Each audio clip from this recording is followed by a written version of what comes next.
Hey guys, coming to you from a different location today. Just finished our Bible study, Monday morning Bible study here at the church. I'm kind of going to be tied up the rest of the day, so I wanted to get this out to you. Our next talk here in our series of the attributes of a disciple of Christ is going to be, oddly enough, for those of you that do go to Sea Life Church, is going to be the same subject that our sermon was just yesterday on Sunday, and that is giving. Now, generosity, that's a subject that is taboo a lot of times in Christian circles. We're uncomfortable talking about giving, just because, for a lot of different reasons, but it's a difficult subject. What it requires is, the reason it's difficult for me is it requires us to look inside and actually examine ourselves. And am I truly being a believer and a follower of Christ with not only my words and my actions, but what about with my assets, with my blessings that I've been given? Am I sharing those things like Jesus and his word ask us to do? That can be very sobering, and it can be something that we want to try to avoid, because it's something that causes us to look inward and often not like what we see. So what does it look like as a Christian, as a disciple, as a follower of Christ when it comes to our giving? Well, unfortunately, often our giving is the leftovers. What we give God is we take care of everything else in our lives, and then we give him, if we choose to give it all, we give him what's left. That's not the biblical example, and it's really not very faithful if you're honest with yourself, which is difficult to do sometimes.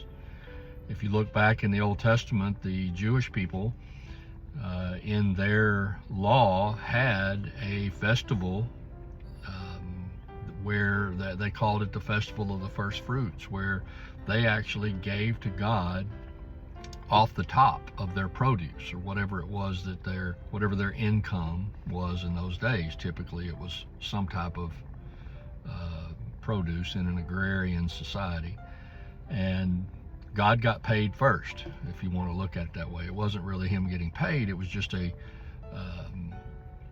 dedication of the produce to him, to thank him and to bless him for what else was to come. And I think it's a good model for us. We should give off the top of our income to God. And some people say, well, what about if I can't pay my bills? I'm giving money to the church or to God's kingdom in some way, but I can't pay my bills. That's something that's between you and God. I think sometimes we need to look at the bills we have and think, do we necessarily need to have all of those bills? Let's get some of those things paid off and realize that we don't really need all that stuff. It's for our own benefit, and we're not thinking about the kingdom of God. This is a very sobering subject to talk about and to look into, but maybe it's something that we all need to pray about. Are we giving of our first benefits to God instead of making sure that we take care of all of the bills that we've strapped ourselves, the debts that we've strapped ourselves with? I don't know about you, but to me, God is more important than Visa or MasterCard. Should we pay our debts? Yes. Get them paid off, but let's get them paid off so that we can provide something for the kingdom of God. That's all I have for today.